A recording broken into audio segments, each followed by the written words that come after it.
Okay, I'm gonna test the speaker because people keep doing odd things in terms of changing the microphone in this room. I'm not sure why.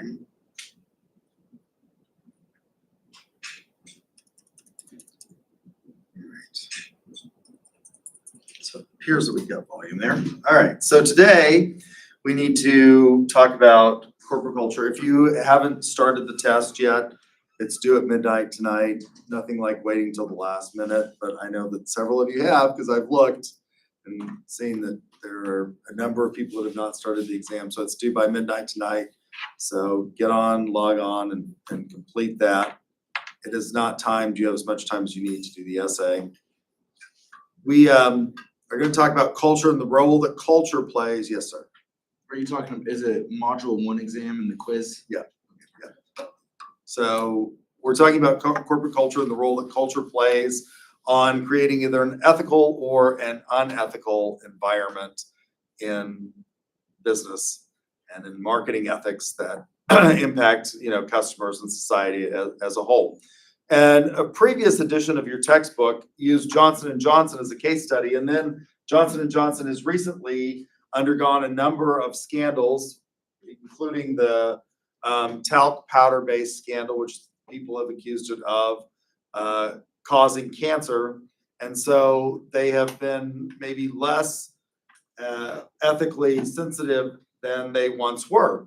But they still have this credo, and I think it's worth looking at their credo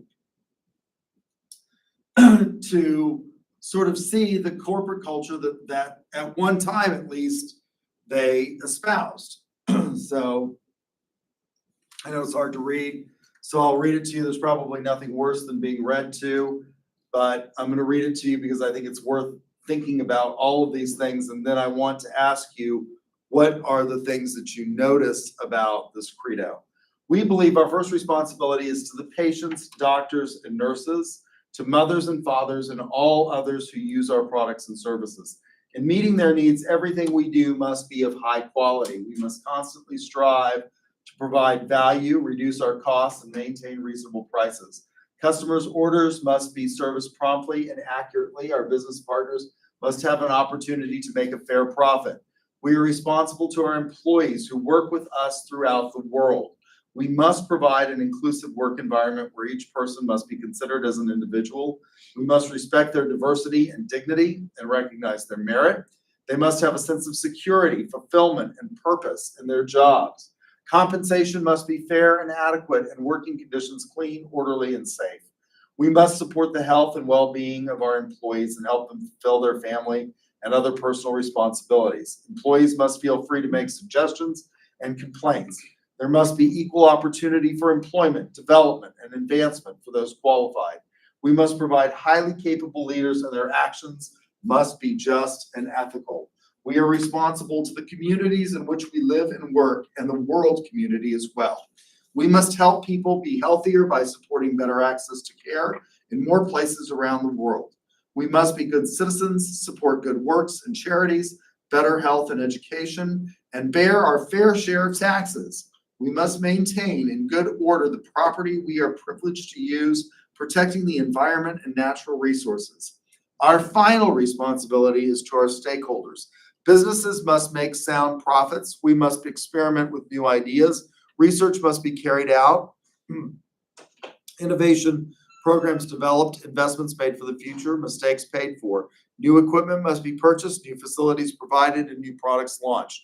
Reserves must be created to provide for adverse times. When we operate according to these principles, the stockholders should realize a fair return. Now, what strikes you in this credo from Johnson & Johnson? Stockholders are last. Stockholders are last. That's exactly right. They are the last consideration in the equation. And if you listen to Milton Friedman, it's interesting, we're going to see which duck you pick. Okay. If you listen to Milton Friedman, that is basically, according to him, theft.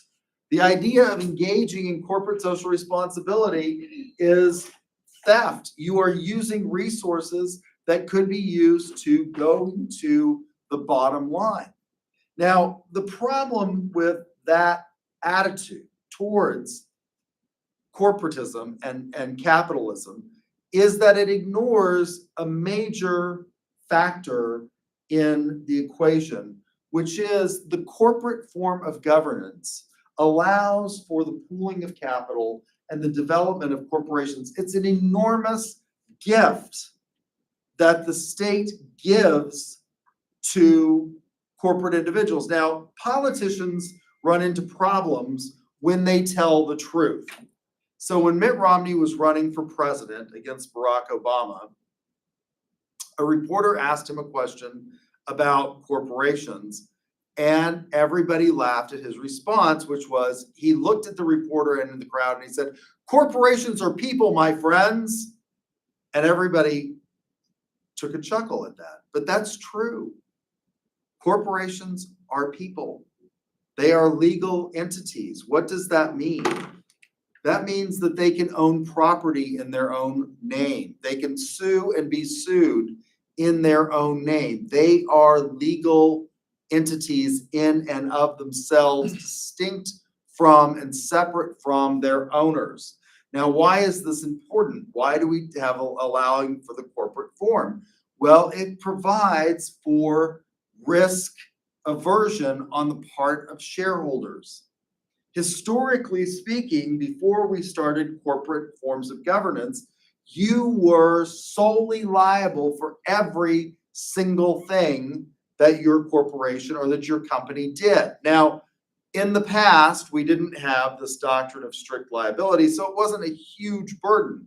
But in an era in which people sue for everything, you wouldn't invest in Ford Motor Corporation or in Google or in GM or in any other company like Johnson & Johnson if your liability was greater than the amount of investment that you risked.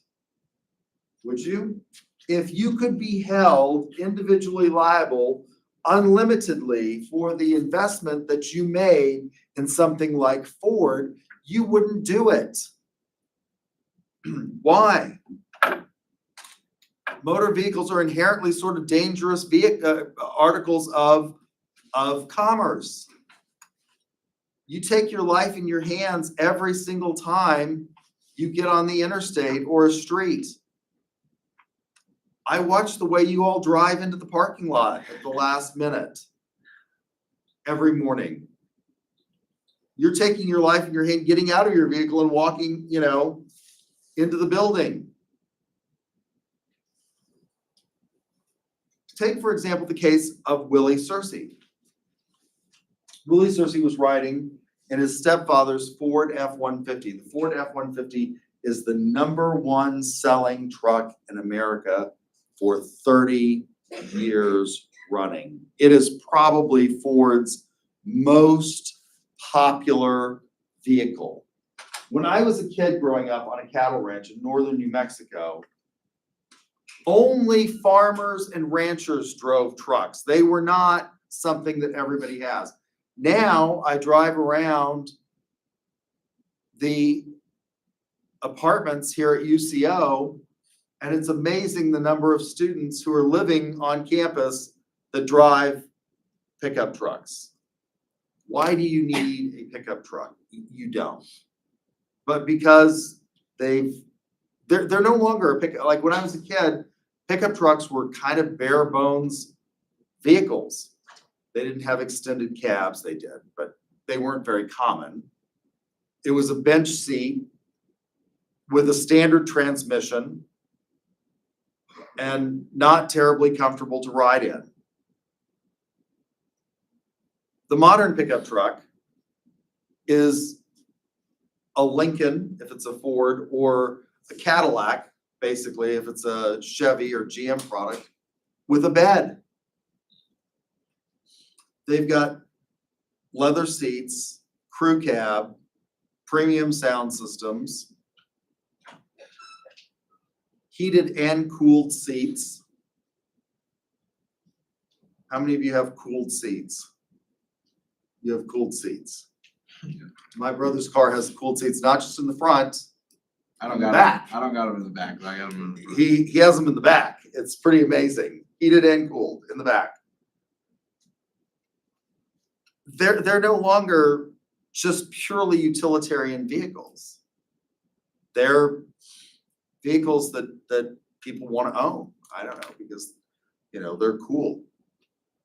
It's cool to drive a pickup truck or an urban assault vehicle like a Cadillac Escalade. I just love all these people in Edmond to drive these Cadillac Escalades and Lincoln Navigators, and because it's four-wheel drive, they think that they can drive on ice and snow, and Oklahomans are notoriously bad at this. Because just because you can go doesn't mean you can stop. Just because you have four wheels and it will go doesn't mean that you can control it once it starts on the ice and snow. So Willie Searcy's riding in the front seat of his stepfather's Ford F-150 pickup when he drops something on the floor and his stepdad tells him to pick it up. And as he is leaning forward, have I told you all this story before? As he's leaning forward to pick up the piece of trash that he's dropped on the floor, his father slams into the back of another vehicle. I think of the 635 in Dallas. And because the tension regulator didn't catch, because he was applying a constant pressure at the time that the impact occurred, the shoulder harness didn't catch, and he slammed into the front windshield of the Ford F-150. He was paralyzed from the neck down. It was estimated that it was going to cost something like $23 million to care for him for the rest of his life, because he went from being a happy child who played football to being in a absolute wheelchair and a bed and having to breathe using a ventilator. If you were going to face the liability for that accident, personally, you wouldn't invest in Ford. And so the corporate form gives you protection. It allows for the pooling of capital. But with that benefit, I think comes a responsibility to engage in ethical behavior as a business, even though Milton Friedman would be horrified. But, I suppose he's rolling over his grave at these kinds of suggestions at this point. So what is culture?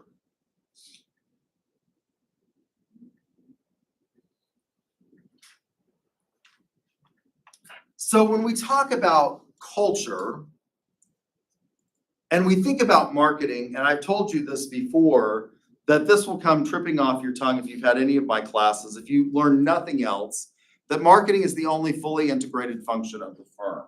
What does that mean? It means that marketing seeks to add value across all other aspects of the firm. It is the only aspect of the firm that deals with both the internal structure and organization in an attempt to seek and create value, and the external world. Accounting is solely an internal function of the firm.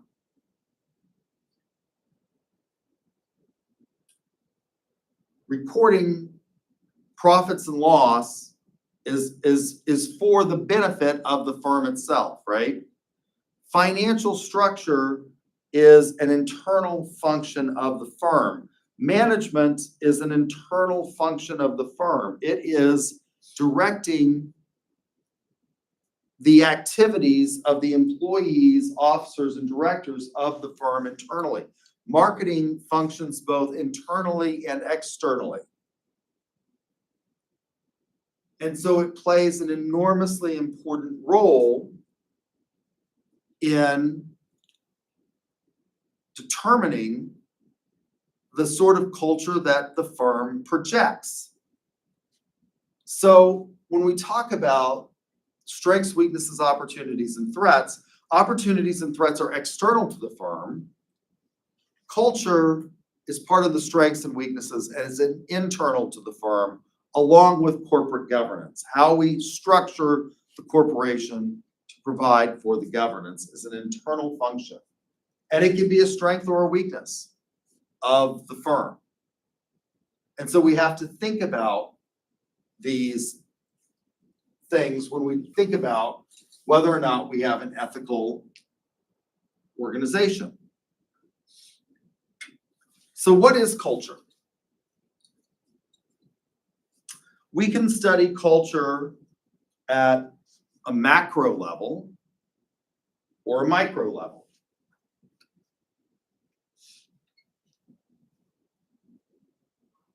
For example, the United States has a distinct culture, don't we? What do we think of as being like all American and part of the American culture when we talk about culture of a country? Like Rhode Island football. Okay, we have this thing that's called football. It's the real football, although the rest of the world doesn't think of it as being the real football. And it's kind of odd that we call it football, because unlike what they call football in the rest of the world, which we call soccer, you don't actually play it like soccer is actually played with your feet. You are not allowed to touch the ball unless with your hands in soccer or international football, unless you are what? The goalie. Only the goalie is allowed to touch, they are allowed to catch the ball and touch the ball with their hands. The only person on the team, right? The rest of them have to use their feet or their head, which I didn't realize this until my niece started playing soccer. Did you know that there are as many traumatic head injuries in soccer as there are in American football? That's weird. I don't believe that I personally. think it's like more It's, yeah, because they actually hit their the heads. their head with the ball. And then the And sport with the ball that you throw it, you know what I'm saying? highlight. What is it? Lacrosse. Lacrosse. Yeah, that one's really dangerous too. Uh-huh. Getting hit in the head with the ball or something. So there, and I didn't believe this until I went to one of my niece's games, and there was this young lady on her team. This was when she was a little kid. She was like, I don't know, maybe 7 or 8, playing soccer in Dallas. They're obsessed with all kinds of sports in Dallas. And so they all play all these sports. All the kids play like 3 or 4 or 5 sports. And there was this young lady, and every single time, every single game that I went to, she had a really big head, and it always seemed to be in the way, and she'd get pegged right in the head with the ball and go toppling over like a bowling pin. And, you know, she'd wake up and kind of be dazed and confused. I'm kind of thinking that maybe she needed to not play this sport, because every single game, she got like nailed right in the head and went toppling over. And so you can understand why there are so many concussions in soccer after you watch something like that. We have this game that we call football, which you don't use your feet for except during one play in the game, right? And what's that? Well, actually 2. There's 2 times when you kick the ball, and you know, but the rest of the time, you don't actually use your feet. You move the ball forward by passing and handing off and running the ball, holding it down the field. So I don't know why we call it football, but we do. It's the real, according to Americans, it's the real football.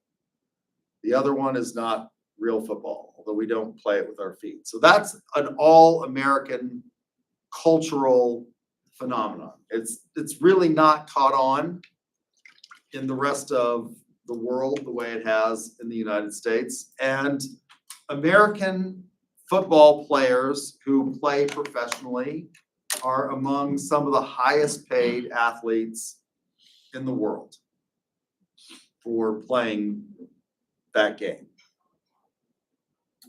It's part of American culture. What else is part of American culture?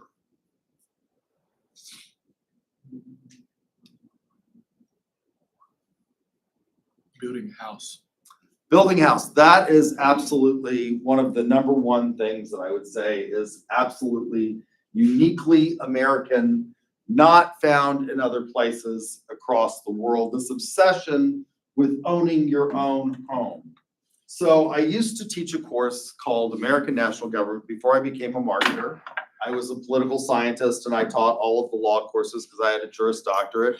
So I taught criminal law and procedure and administrative law and constitutional law, but everyone who also taught in that department had to teach at least one section of American national government because everyone has to take American national government as part of the general education requirements to graduate with a degree from the University of Central Oklahoma. And why is it important that you take a course in political science? A lot of times students would say things like, this has nothing to do with the rest of my life. Why am I having to take this class? Why do I have to take, I don't know, college algebra? Why do I have to take, biology? These are not going to be at all important in my life going forward. And the idea is that, and I would argue that American national government is critically important, even if you're going to be a business major, because businesses operate, again, the corporate form operates within the confines of the law. It is a legal fiction. Corporations are legal people. When Mitt Romney said that and everybody laughed, he was speaking the truth. Corporations are legal people. They have the right to, again, own property in their own name, sue and be sued in their own name. They have, according to the United States Supreme Court and Citizens United, they have constitutional freedom of speech rights.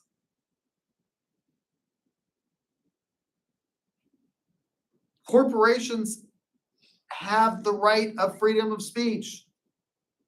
Generally speaking, most of us thought before that freedom of speech was an actual individual breathing human right. But no, corporations have it. So they're operating within the regulatory system. And isn't it important to understand something about that regulatory system in this country? What does that mean in terms of regulations, and why is it important to understand something about government and maybe important for you to take a course in American national government? Well, because corporations are legal people, what do they have to do every year that you all have to do? File taxes. They have to file corporate tax returns. Just like you. Actually, they have to do it more frequently than you. As individuals, you have to file your taxes how often? Once a year.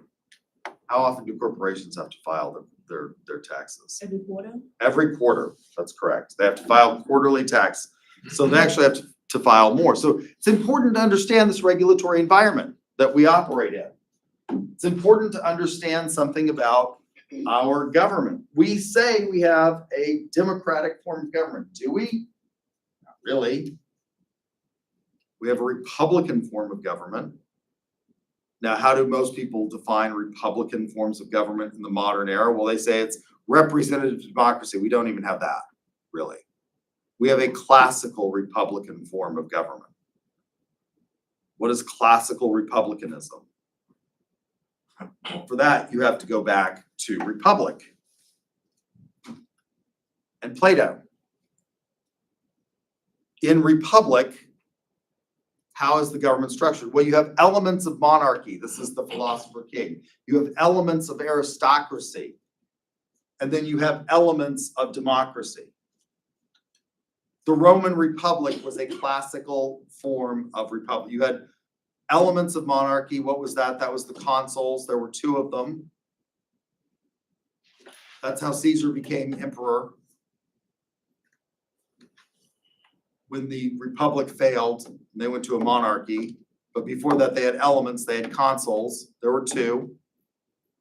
Anybody know who the other consul was when Caesar was consul? It was a guy named Pompey. They had elements of aristocracy, that was the Senate.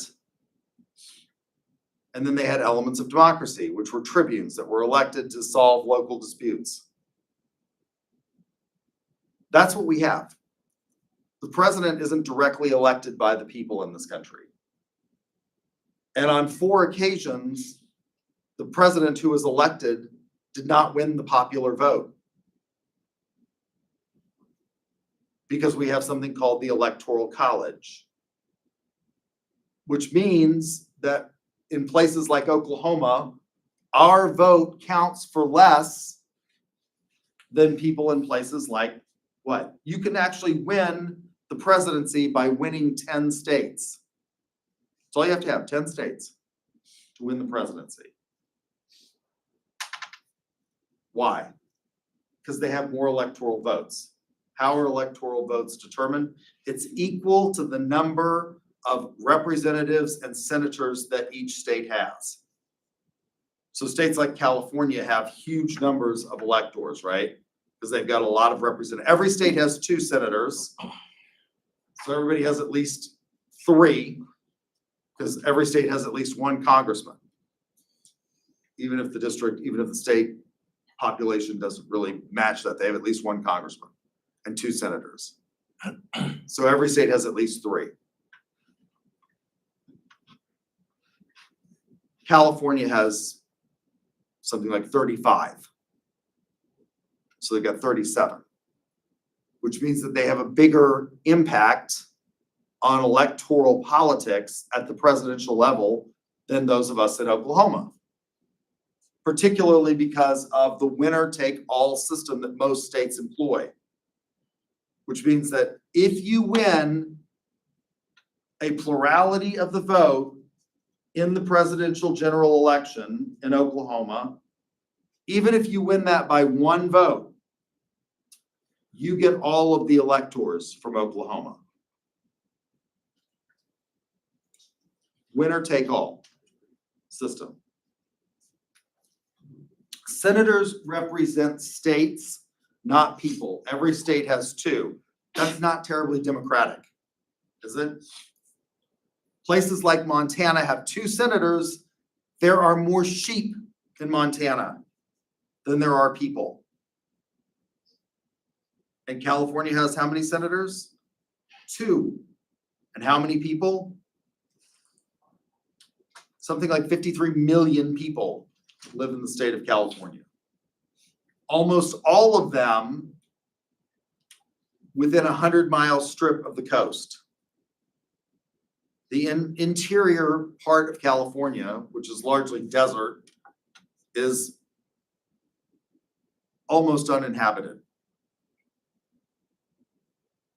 It's important that you understand something about this form of government if you're in business, because who sets policies and regulations for your business? Well, 3 levels of government. Actually, according to the Constitution, we only have 2, but in practice, we have 3. And you learn these kinds of things in American national government, right? We have a federal system. This is different culturally from other types of countries that have unitary systems. What does a federal system mean? Well, in a federal system, and this is part of our culture, because we believe in states' rights, you have dual sovereigns, right? So you have the national government and you have state governments. Most nations have a unitary system of government in which all power at the local level is derived from grants of power given to them by the federal government, or by the national government, not the federal government, the national government. So what's an example of this? France is a unitary system of government. The United Kingdom is basically sort of a unitary system of government. There are some exceptions within the United Kingdom because it is the United Kingdom. What makes up the United Kingdom? Wales, Wales, Scotland, Scotland, England, and Northern Ireland. Northern Ireland. That's correct. So there are constituent parts and they have sort of a devolved system of government, but all sort of power actually is derived from Westminster. The fact that Wales and Scotland have like this sort of quasi-independent status is a product of Westminster giving them, as I understand it, that power. In France, all subnational units of government derive their power from the national government. In the United States, that's not true. We have dual sovereigns in this area where they overlap, or what we call concurrent powers. So the state within their realm of responsibility is sovereign. What are concurrent powers? The power to tax is a concurrent power. Both the states and the nation have the ability to tax. And in Oklahoma, we pay both federal income tax and state income tax. Some states don't have income tax. What state doesn't have an income tax? Texas. Texas, that's correct. Texas does not have an income tax. So they have a two-legged stool in terms of their tax base in Texas, unlike Oklahoma, which has a three-legged stool. How do we fund the government in Oklahoma? Well, we have income tax, property tax, sales tax. That's the three legs of the stool. Texas doesn't have an income tax. That's part of their state culture. They have resisted having that. Now, a lot of people argue that that lack of an income tax makes the tax base in Texas pretty regressive because sales taxes are inherently regressive. They impact at a greater degree the poor than they do the wealthy. Because the poor spend a greater percentage of their income on purchasing things than the wealthy. Yes, the wealthy pay more because they're buying luxury goods, but they're not buying disproportionately that much more. And so the amount of their income that they're spending on taxes is actually less under a sales tax system than it is under a progressive income tax system. That's a feature of the culture of Texas. So the national government is sovereign in its sphere. What are the powers of the national government? It's a government of what we call limited police powers. What does that mean? Well, it's not a government of general jurisdiction. What are the powers that are given to the national government? They're listed in Article 1, Section 8 of the United States Constitution. What does that entail? Well, it's things like to engage in the regulation of interstate. So the federal government has interstate commerce as opposed to intra-state commerce, which is regulated by the states. This is a feature of American government that is not found in other places. What does that mean for most things? Well, up until two court cases, one called Heart of Atlanta Motel versus the US, 1964, and Katzenbach versus McClung, 1964. What did that mean? Well, if you own a restaurant or a hotel and it's located wholly within the jurisdiction of a state, the federal government didn't regulate it in any way, shape, or form. And for most things, the federal government still doesn't regulate it. What does that mean in terms of things like food safety? Now, there's actually a wide realm of things that the federal government now controls through the FDA.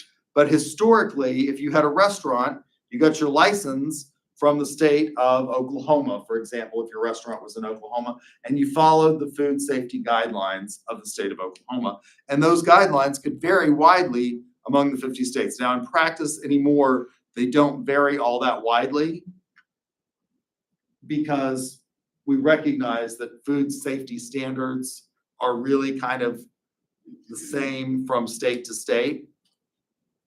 But there's still some differences. What does it mean in places like Oklahoma? In Oklahoma, you can take your animals into restaurants, not just your service animals. Of course, now everybody has a service animal. This has become a feature of the American culture.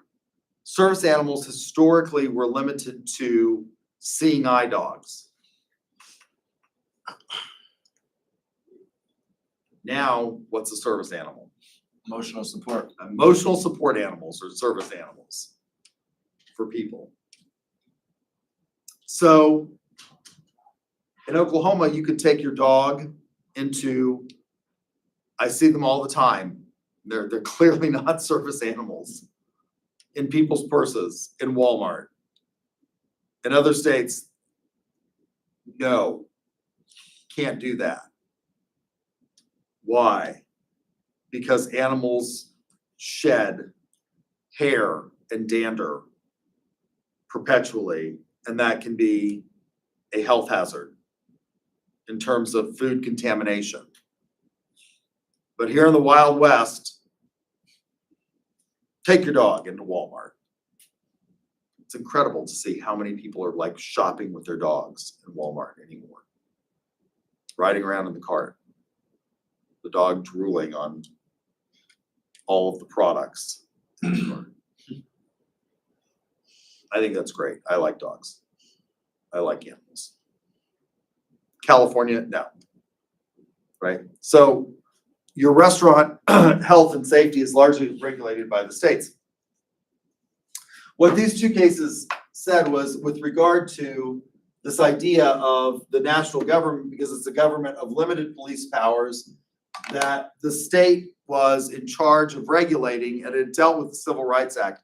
So in 1954, in a case called Brown versus the Board of Education of Topeka, Kansas, the United States Supreme Court said that the doctrine of separate but equal was inherently unequal and therefore unconstitutional as a violation of the equal protection and due process clauses of the United States Constitution. Now, there are two due process clauses in the United States Constitution. The first due process clause is found in the Fifth Amendment to the United States Constitution. You all probably have heard of the Fifth Amendment in that you've probably heard of people pleading the Fifth, which means that they are saying, I am not going to be a witness against myself in a trial. So you cannot be compelled to take the stand in a criminal trial and testify against yourself. Now, if you choose to take the stand, you can't lie, which is why criminal defendants generally don't take the stand in criminal court cases. And the fact that you don't take the stand cannot be held against you in a criminal court case. But another part of the Fifth Amendment is the due process clause and the takings clause of that amendment. So the first 10 amendments to the United States Constitution were adopted at the same time, and they're collectively called the Bill of Rights. And it's one of the things that happened in the United States in the Constitutional Convention. They didn't include a Bill of Rights, and in order to get the Constitution passed by the states, they had to say, well, we'll go back and we'll add a Bill of Rights. So they did, and they added the first 10 amendments to the United States Constitution. The fifth is one of them. It includes the prohibition against being compelled to be a witness against oneself. And that leads to some interesting case law. What is being compelled to be a witness against yourself? Can you be forced to give a blood sample? No. Yes, you can. You can be compelled to give DNA samples or blood samples. And those can be used against you. The court has strictly interpreted the Fifth Amendment to mean speaking. Although I think blood samples and DNA samples speak. Now, interestingly enough, they've been used to free people who have been found to be innocent as a result of DNA later discovered in crimes across the United States. But we have almost no privacy. How many of you, before it went broke, did 23andMe? All of you are shaking your heads no. Most people, I didn't do it. My brother was like, wanted to, and I'm like, you're a lawyer. What are you thinking? You're gonna give some third party your genetic stuff? That's crazy. That's a stupid idea. I didn't do it, but my brother did, which meant that my DNA is probably out there. And they can use this. The police have used this to solve crimes. For example, they had DNA from a serial killer, and as a result of that DNA, they went to 23andMe and they subpoenaed the records. And the killer had not given his DNA to 23andMe, but all of his siblings had. And they found him by using that kind of information. I think that's being compelled to be a witness against yourself, but the courts have said, no, that's not. It literally means that you cannot be forced to take the stand and answer questions under oath about the crime. And that cannot be held against you. Now, the second due process clause in the first equal protection, the one and only equal protection clause, is found in the 14th Amendment to the United States Constitution. After the Civil War, so we got the first 10 amendments to the Constitution, all enacted at the same time, and they were applied against the national government, and they were collectively known as the Bill of Rights. And some of them are kind of archaic in today's standards. So for example, what's one of them that nobody ever remembers? The Third Amendment to the United States Constitution, which prohibits the quartering of soldiers in private homes in times of peace, and in times of war only prescribed by a manner set forth by Congress. Well, why is this important? Well, under the British, they would show up at your house and you were required to quarter soldiers. And this was particularly offensive to the American colonists, because what did these soldiers do? They occupy your house, they're occupying your barn, you're having to, basically take care of them. And what do soldiers do? Well, they march and they eat. And so they're taking your chickens and your eggs and your stuff. So that got written into the Bill of Rights, and nobody ever thinks about that amendment until we got a case called Griswold versus Connecticut, which basically came up with this idea of privacy and allowed for the sale, distribution, and prescription of contraceptive devices. The progeny of Griswold is Roe versus Wade, which was recently overturned, and all of the substantive due process cases are now being rethought by the United States Supreme Court. So this is a feature of our sort of national culture. And Heart of Atlanta Motel, and this involves business, involves the Civil Rights Act of 1964. So in 1954, we get Brown versus the Board of Education of Topeka, Kansas, which says that the doctrine established under Plessy versus Ferguson of separate but equal is inherently unequal, and therefore it violates the equal protection and due process clauses of the 14th Amendment, not the 5th Amendment. And it is therefore illegal to segregate people in public accommodations. Those are accommodations that are provided by governments. So what did that mean? Well, in the South, it meant that things like schools were segregated according to what they viewed as, at the time, race.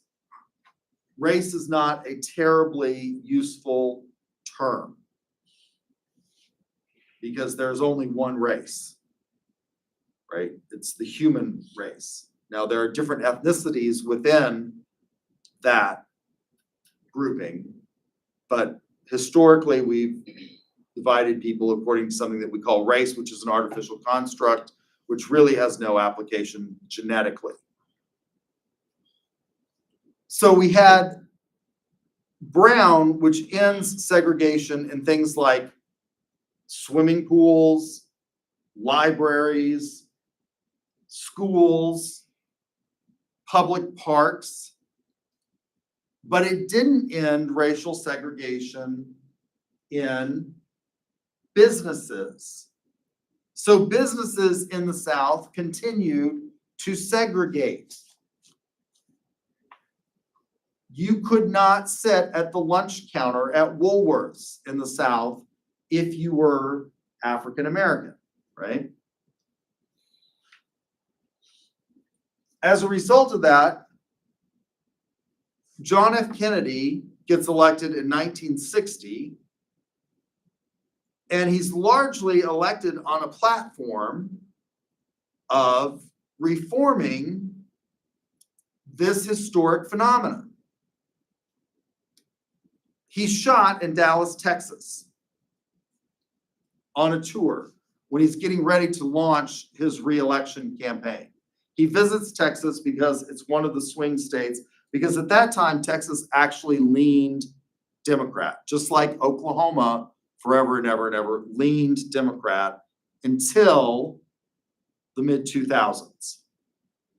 Now, on national elections, we tended to vote for president Republican, but until the mid-2000s, both houses of our state legislature, all of our secondary offices in the executive branch were controlled by the Democrats. So JFK makes this tour through Texas because it's a swing state, kind of leans blue. That's one of the reasons that he chose LBJ to be his running mate, because LBJ had been the senator from Texas, one of the United States senators from Texas. Kennedy is shot in Dallas. How many of you have been to the 6th floor museum, the Texas Book Depository? There's a museum there that you can go and visit, which is where Lee Harvey Oswald allegedly shot JFK from the window of that book depository. It's in downtown. Dealey Plaza, you can go see it where they drove past, yeah. Did you see those videos where they're saying that it was the CIA and stuff like that? There's lots of conspiracy theories about. Isn't it like confirmed now that he got shot by someone else? Like, didn't they just release something not too long ago? The accepted theory is the pristine bullet theory, which is that it was a single shooter Right. from the Texas School Depository. There are lots of conspiracy theories. There was a movie called JFK that was made that has some conspiracy theories about it. I think the official government stance is it was Lee Harvey Oswald acting alone. There's lots of, I mean, he wasn't that great of a shot. It was a rifle that was not terribly accurate. I mean, there's lots of things that sort of suggest. By the way, there's a bookstore that's in a house right next to the house that Lee Harvey Oswald was renting in South Dallas. It's called the Wild Detectives. You can go. It was kind of a rundown neighborhood at the time, and it was a rundown neighborhood until very recently. Now there's this bookstore, and it's kind of an urban renewal story that's happened to that area, sort of a regentrification of that area. And they've got this really cool bookstore that's in a house, and they've got a cappuccino bar and a cocktail bar, and they also have little events in their backyard, concerts and things like that, small venue concerts. It's kind of an interesting place to go. So LBJ takes up Kennedy's mantle and passes the Civil Rights Act of 1964. The Civil Rights Act of 1964 applies to businesses now. We're taking it from just being in the public realm to now applying these concepts and principles to the business world. And Heart of Atlanta Motel was a motel wholly located within the state of Georgia and the city of Atlanta. It wasn't a chain like Marriott or Hilton. And so they were segregated, and they argued that the federal government had no right under the Civil Rights Act of 1964 to regulate them because they were involved purely in intra-state commerce. Likewise, Ollie's Barbecue was a barbecue stand located in the South in a state, wholly within the state, didn't have a chain, and they only allowed takeaway by people of color They didn't allow them to sit in the dining room. They could go to the back door and take barbecue away, but they couldn't sit in the actual restaurant. So that's Katzenbach versus McClung. And they challenged this idea of the Civil Rights Act of 1964, saying, look, you can't regulate us because we're not involved in interstate commerce. We're wholly involved in intrastate commerce. And a lot of people thought that argument would work. But the court looks at Heart of Atlanta and they say, well, your guests are not simply from the state of Georgia. You're taking guests from other states. So that is clearly interstate because they're coming in and they're bringing their money from other states. So naturally, the federal government can regulate you.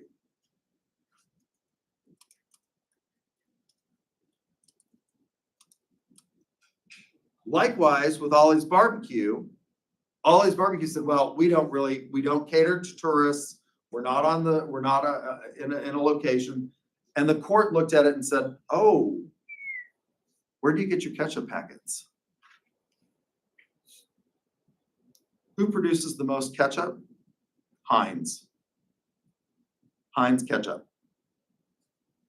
It's the typical ketchup packet that you get when you go to McDonald's. That means that you are engaged in interstate commerce. Your meat didn't all come from the state of Georgia. Your tables, your chairs, your silverware all came from other places so the federal government can regulate you. Now, what ends up happening as a result of this case is it's one of the things, and when we talk about business and regulation and the culture that we have in the United States in terms of marketing ethics, these two cases lead to a huge shift in the way we now have to operate in the business sector. Prior to the Civil Rights Act, there are three things that led to what we can call the rise of the administrative state. But one of them is clearly the civil rights movement. Prior to this, we had a model of federalism that was called the layer cake model. And the bigger part of the cake was the states. So we had the national government up here, we had the state governments here, and this area where you have frosting that puts the two layers together would be what we can think of as concurrent powers. That's like the power to tax, the power to regulate certain things. And the vast majority of laws and regulations, because states are not governments of limited jurisdiction, they're governments of general jurisdiction. They were the more active players in our system of government in terms of regulating everyday life. Then we get the civil rights movement. The first thing that sort of leads to an eroding of this model of federalism and a movement towards what we call the marble cake model of federalism, where it begins, if you make a marble cake, it's oftentimes something like vanilla and chocolate, and you swirl them together and you put them in the cake pan, and it's impossible to tell when you cut the slices where chocolate begins and vanilla ends, or vanilla begins and chocolate ends. The first thing that led to this sort of breakdown was the Great Depression in the 1920s. When the states couldn't deal with the problems, places like Oklahoma couldn't deal with the economic impact of the Dust Bowl and the Great Depression and the stock market crash of 1929. Then when we get to the Civil Rights Acts, we see a huge shift from this layer cake model to this marble cake model, because all of a sudden, if you can regulate Ollie's Barbecue as a result of their ketchup packets, is there anything that you can't touch under the Interstate Commerce Clause of the United States Constitution? Is there anything that is truly intrastate commerce at this point in time? It's hard to imagine anything that is not interstate commerce.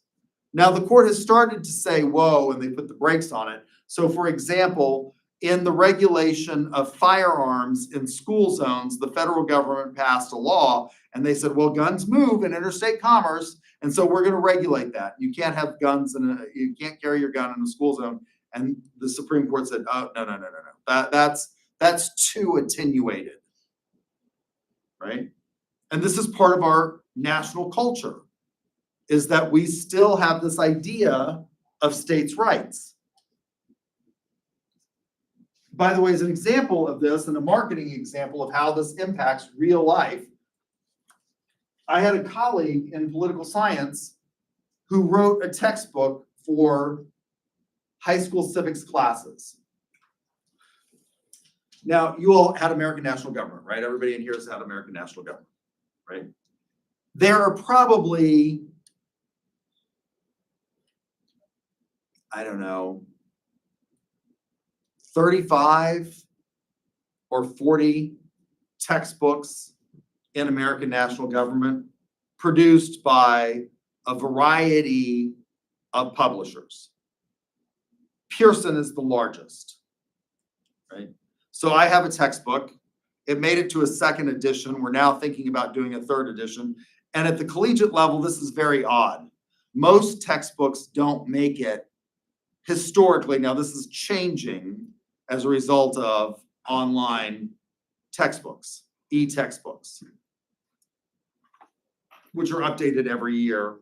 And it's allowed historically, when I went to college, you went and bought textbooks from the bookstore. You all don't actually go over to the bookstore anymore, right? Because almost everything is, even if you use your Bursar account, you can order it through the website. You get the McGraw-Hill textbook and you get it online, and you get that access to it. If you have to go through the bookstore because you're on scholarship or you have grants, Pell Grants, things like that, and you are relying on the Bursar account that you have, you get it online and you don't actually have to go to the bookstore. When I was a college student, textbooks were actually tangible things, and you went and you bought them. And I always bought used textbooks because they'd been highlighted by other people. So you could kind of figure out what was like important in advance, because somebody else had already read it and they'd highlighted it. Now, some people have this highlighting, like they would highlight everything. And so you have to kind of go through and look to see if you got somebody who was kind of smart that could figure out that not everything's important. You just highlight the major concepts in the textbook. But it was kind of cool because somebody else kind of did the work for you if you bought a used textbook. We don't do that anymore because it's all electronic and we can't pass those on, right? So I had this colleague at the time, this was in the late 1990s, like 1999. He wrote a textbook for the K-12 market in civics, which is high school civics. So there's a course in high schools that they teach. They don't call it American National Government, they call it civics. And it's basically the same thing at a sort of less theoretically intense level than what we teach at the college level. And he wanted to get this textbook published. And so he talks about these two models of federalism. And in order to get a textbook published, this is an example of our culture and how it impacts business decisions. In order to get a textbook published, you had to go through the curriculum committees of 2 states and get it approved in these 2 states before your publisher would publish the textbook. So they send out copies to the textbook committees in these 2 states, and the 2 states were Texas and California. Why Texas and California? They're huge states and they have lots of students. They're young states. Unlike some of the other big states like New York, which has an older population, California and Texas have young populations and lots of people in school. So you have to get your textbook through the curriculum committee of 2 states, Texas and California. He talks about these models, which are well written about in political science circles, and California says, we're not going to approve your textbook, which is the death knell. Now, navigating the system is kind of difficult Because you got these two big states that you have to appease, Texas and California, and they are diametrically opposed on the political spectrum, aren't they? And California says, if you keep this discussion in your textbook of layer cake and marble cake, we won't approve the textbook. And do you want to know why California wouldn't approve the textbook? Because they said the discussion of cake would remind students of cake and make them want to eat cake and thereby promote unhealthy eating habits in a fragile population.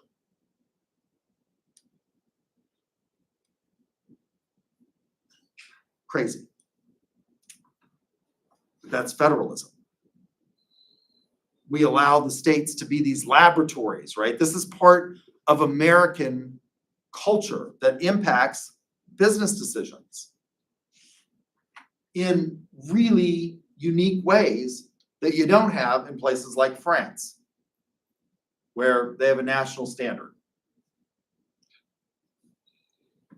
We don't really have a national standard in the United States. We have 50 states, all of whom have lots of local control in the form of school boards that exercise enormous authority over what it is that our children learn. They don't do that in France. All power is held at the national level, and anything that they allow the states to do is granted, and that which the federal or the national government, the national government grants, it can take away. That's not true in a federal system.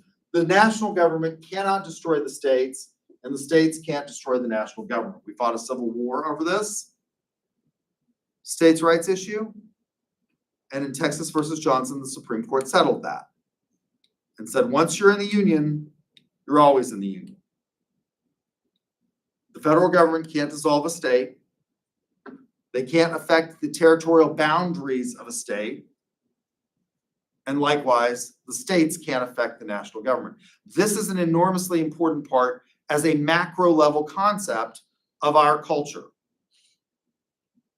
And what does it mean for us as business people? Well, one of the things that you find in American culture as a result of this federalist model and this devolution of power is sort of a rugged individualistic attitude that we have. So when I used to teach American national government, I would have students write a paper called My American Dream. Now, this is completely an American concept.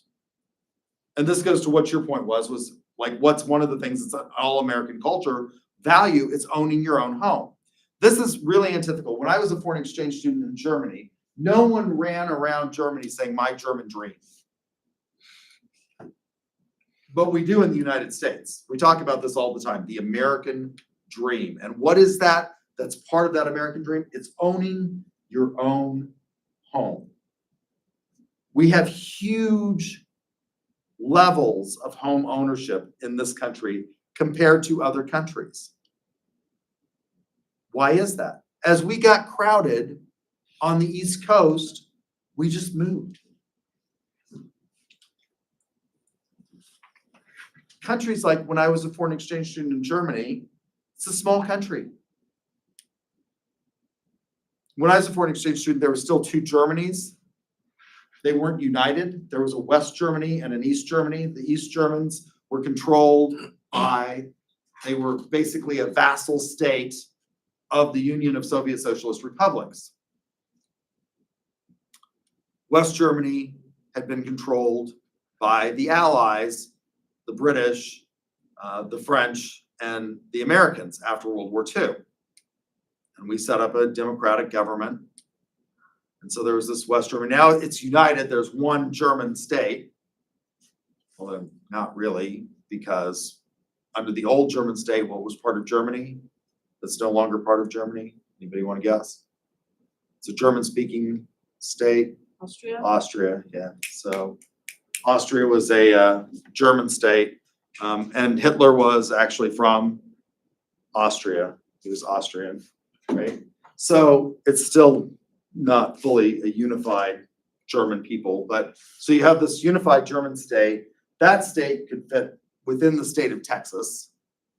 So it's a small place.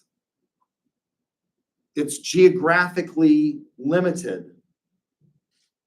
There isn't room to just move out like there was in the United States. So we have this, part of our culture is, and part of the American dream is, I want to own my own home. Everybody wants to own their own home. Trust me, I've owned my own home since I was in my 20s. It's not that great. It's a lot of responsibility. When the plumbing goes awry, you have to, deal with it yourself. Whereas if you're a renter, you just call the landlord. Plumbing's gone awry. But this is part of the American culture. It's a huge part of American business. Home building and home ownership.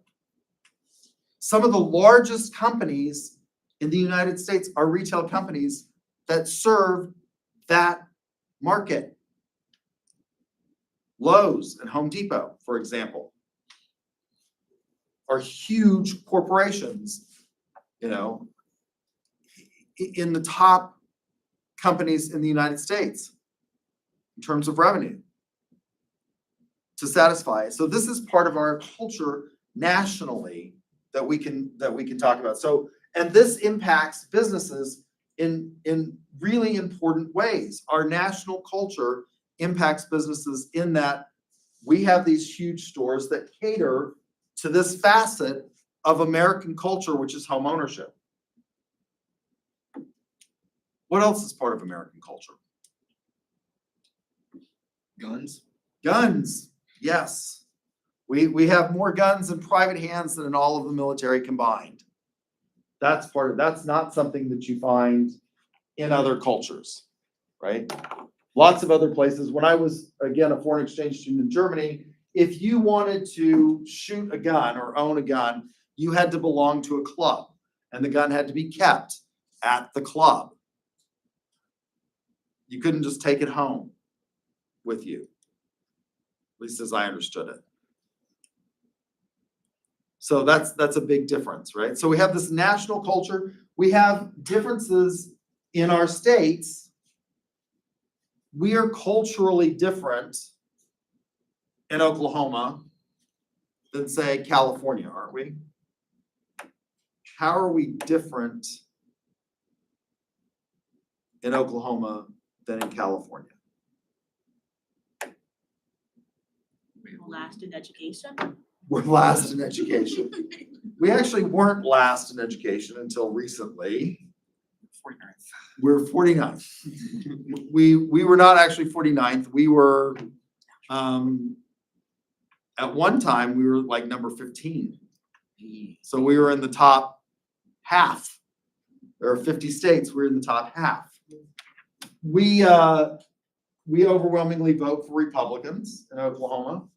California overwhelmingly votes for Democrats in national elections.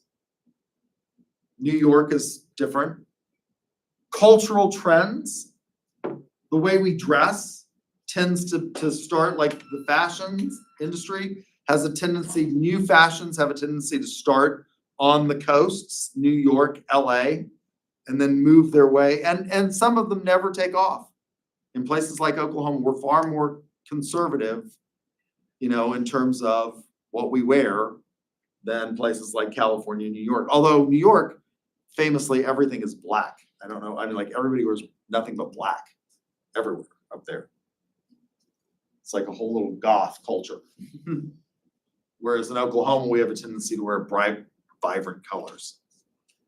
So that impacts businesses, right? So we have these state differences in terms of culture. We can also then apply these concepts to corporations. Corporations have a culture. Now, what is culture? Well, it's the beliefs, symbols. Symbols are enormously important. Expectations.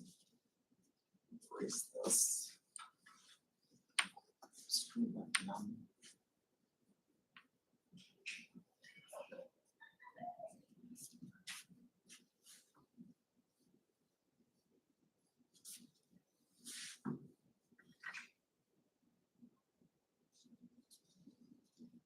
values that are reflected in a society. Now, how we define this society becomes important. In statistics, what is a population? A population is a well-defined collection of units. So if you've had business statistics, that's what you should come tripping off your tongue. A population is a well-defined collection of units. So when we talk about American culture, we're talking about, something like 350 million people. Things like the American flag is important. That's a symbol. That's important to us as a people. The bald eagle is a symbol that's important to us as a people. It is the national bird, right? This majestic, by the way, that wasn't originally proposed to be the national bird. I think Benjamin Franklin wanted the turkey, something like that, to be the national bird. Can you imagine the epitome of not majestic? Turkey. Although wild turkeys, I guess, are kind of majestic. I don't know. Anybody gone turkey hunting? They're hard to kill. I've gone turkey hunting. They smell like awful. Did you kill one? Oh, yes, we used to go every year and get our Thanksgiving turkey. My family were big hunters, so we would go, kill a wild turkey. They're hard to clean. So it's easier to just go buy a butterball from the store. So this bird is a national symbol. Now, when we talk about culture, is culture something that is top down, or is it organic and it comes from the bottom up? When we think about the American culture, and I guess I'm out of time, so we'll pick up with this next time. If you haven't, if you came in late or after I announced it, the first exam is due at midnight tonight. So if you haven't started, which I know a number of you haven't, get that done by midnight tonight when it will close. And I will see you next Tuesday. You got ducks, come see me. Ducks. You take a picture of your. How was your thing? The Okay, yeah, I've learned that when I get nervous, I talk too much. yeah, I think I definitely need to questions a lot better, because I was asking questions and I was like, I don't know what you're thinking right now, so I was like, do you have anything? It was kind of weird